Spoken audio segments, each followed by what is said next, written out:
What's up, everybody? Almost every month, I present to you guys two companies that I think are deep value that other people are not talking about. They're typically businesses that are less popular, flying under the radar. So I try to share with you all something different, something new. And this month, there are two companies that just reported their earnings that I actually own in my own portfolio. This is not a recommendation for you to buy these companies. In fact, I think these businesses are probably not going to be a fit for most investors. But both of these companies we're going to look at today, they're trading for somewhere around 4 times free cash flow. Over a 20% free cash flow yield for both of these businesses. These companies are a fit for me, but you can imagine that any company trading for such a cheap valuation, the market is probably pricing in a lot of uncertainty about the future free cash flows. There is no free lunch. I think that the potential upside for both of these businesses justifies the risk, but of course there's always risk, and that certainly applies to these two businesses. Even if the companies aren't for you, I hope you get value out of the video, and if you do, subscribe to the channel. If you want to join my Discord or grab my Google Sheets template for analyzing stocks, then consider following me on Patreon. Link to that will be down below.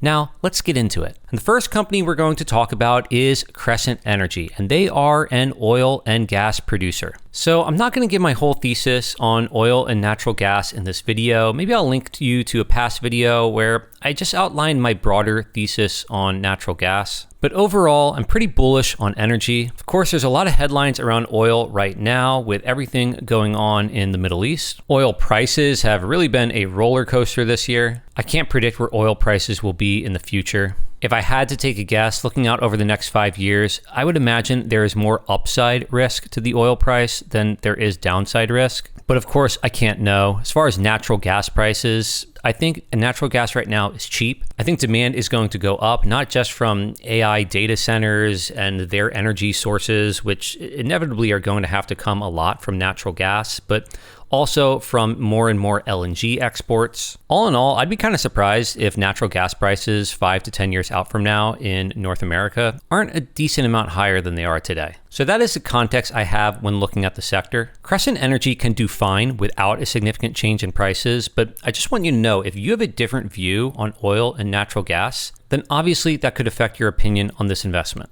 Now, getting into Crescent Energy. This company is really a spin-off of a small part of KKR, which is a private equity company. And what KKR would do is they would go out and they would buy up these oil and gas assets on the cheap. They would improve them. They would benefit from scale, improved operations. They would use the cash flow that was generated by these assets to go out and buy more assets.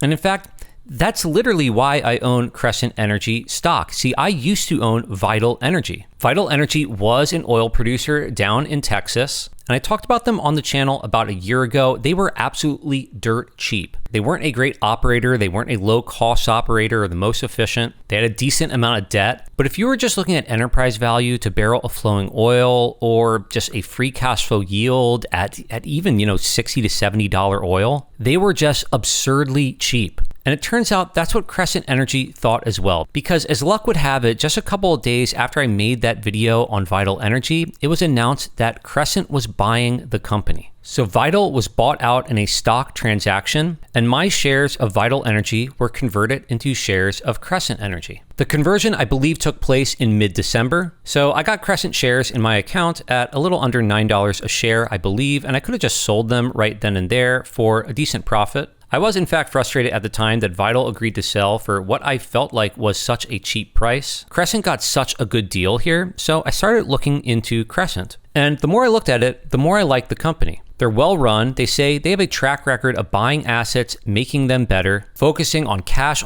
investment returns, and maximizing free cash flow. And they have been very good operators. KKR, by the way, they still have a large holding in this company. And while many companies in this space, they are buying at the highs of cycles and they are selling at the lows, Crescent is doing the opposite. Like with Vital, they buy on the cheap and they're generating a lot of free cash flow. $400 million in the quarter. They're saying about $1 billion in free cash flow for the year. Now, of course, with a company like this, free cash flow is very dependent on commodity prices, in particular on the price of oil. But actually, they're quite hedged on the price of oil. While the average selling price of oil in this quarter was over $90 a barrel, their realized price was actually only about $73 a barrel. And that's because, these companies, they have hedges. If the price of oil goes above a certain amount, they've essentially sold off that upside. It's kind of similar to selling a call and then buying a put. So if oil price goes above a certain amount, their upside is capped. But also, if the oil price drops down a ton, their risk is also limited. So yes, they benefited from a higher price of oil,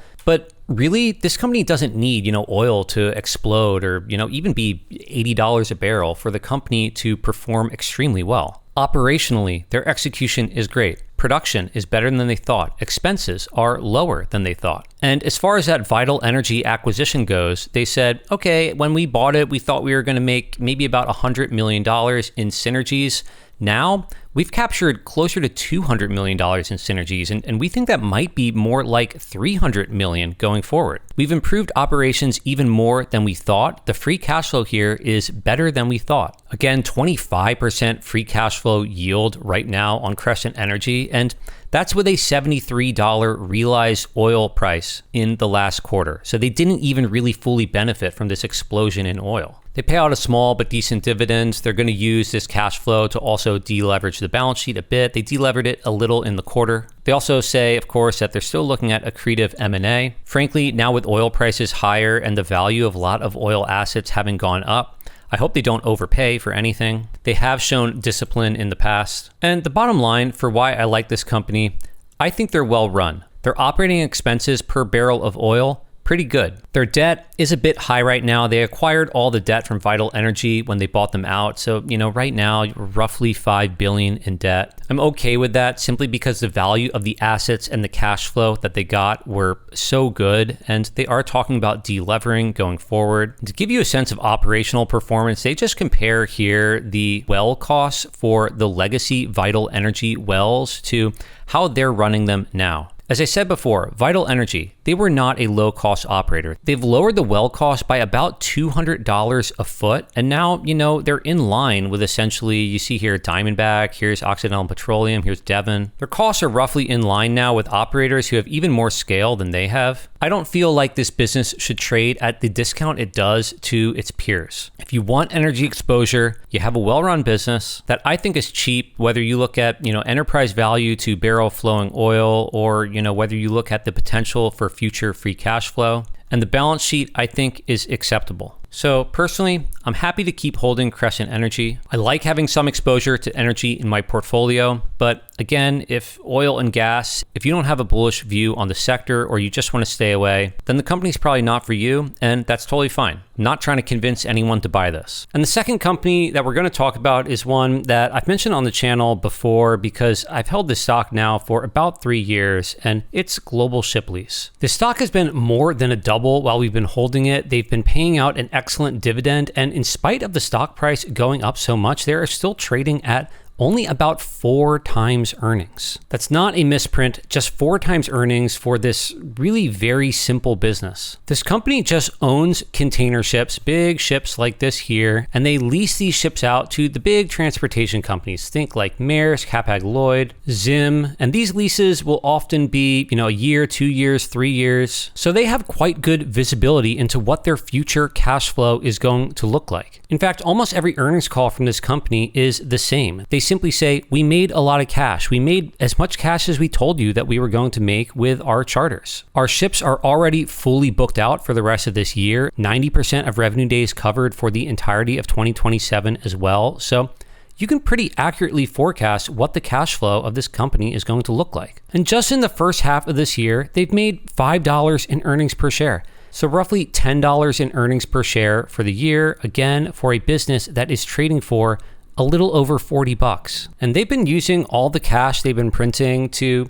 basically pay out a little bit of a dividend to investors to pay down the debt on their balance sheet. The balance sheet continues to look better and better. And like any ship owner, they also have to strategically upgrade their fleet. When prices are reasonable, they've been buying. When prices were crazy high in 2021, they were not buying. Overall, management has been prudent. In fact, that's one of the reasons why I like this company. I like the management. I like what they have to say. There's no shortage of extremely cheap looking shipping companies out there. Many of them have poor corporate governance or they're massively diluting equity owners. GSL, however, the actions they've taken show that they prioritize shareholders. And when I bought this stock years ago, I said, I have no way of predicting future shipping rates. It's an extremely volatile industry. When a company like this has to refresh their charters, I have no clue whether they'll be able to do so profitably. But at the time, they had roughly 2 years of average contract cover, which gives you 2 years of pretty good visibility into their cash flow. And they were trading for 2 to 3 times earnings. So I figured this was a heads I win, tails I don't lose much type of situation. And every time they've reported, every time I look back on this company,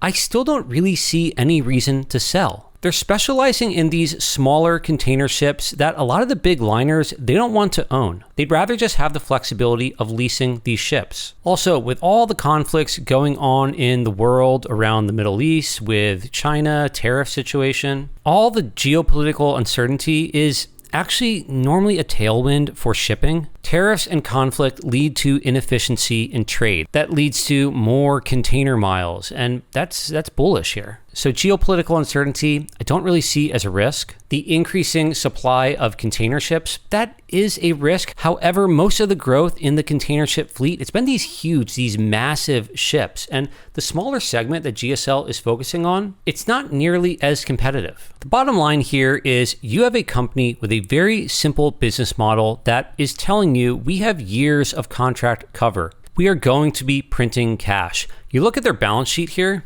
just looking at now compared to the beginning of the year, cash, it's up. Total debt, total liabilities, it's down. There's about $140 million in equity value more on the balance sheet today than there was at the start of the year, in spite of them still, paying out a 6% dividend along the way. And I actually think that the book value is understating the value of this company. I mean, their balance sheet, they have quite a bit of cash, they have their debt, those things, pretty easy to understand the value of that. The question is, what's the value of the ships? The book value of the vessels, a little under $2 billion. And I think whether you're just looking at the cash flow that those vessels produce, or if you're looking at recent transactions of those vessels, I think it shows the market value is greater than the book value. Every time they've sold ships several times over the past few years. This quarter, they're announcing the forward sale of 4 ships, and the sale price that they have here, it's quite a bit more than the book value of those vessels. So they are saying, hey, we have a gain on sale of around $33 million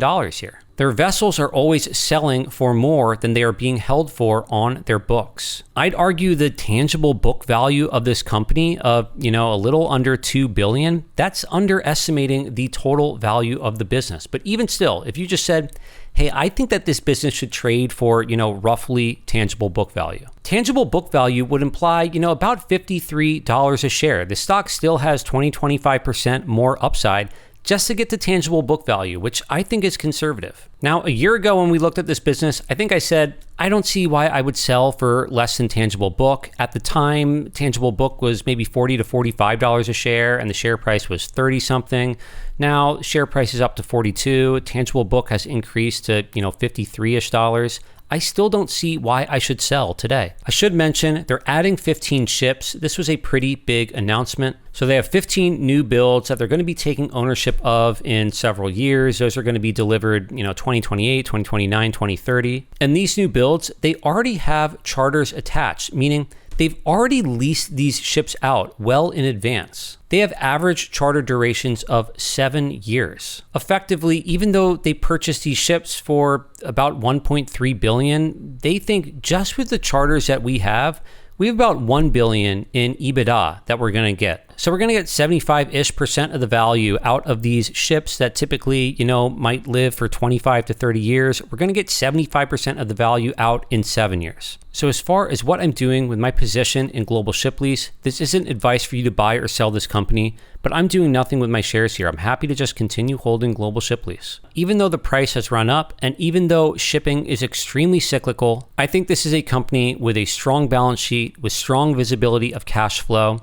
and I I think it's still value at these prices. So I think with that, we'll wrap up the video here. And if you got value out of this video, then subscribe to the channel. If you want to join my Discord or grab my Google Sheets template for analyzing stocks, then consider following me on Patreon. Link to that will be down below. And if you agree or disagree with anything I said in this video, leave that down in a comment too. And I hope to see you all in another video.